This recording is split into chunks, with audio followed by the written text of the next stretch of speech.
Okay, uwian na naman. Fishing. Yan, may nakasalang pang tatlo. Ayun oh, hinihila po yung isa oh. Uy, uy, uy, uy.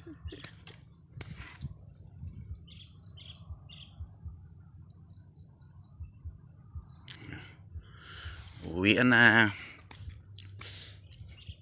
Ayun. Nakakuha po tayo ng igat mga idol. Yun oh. Solve na naman ang isang araw. May pambaon na naman ang estudyante. Ayun oh.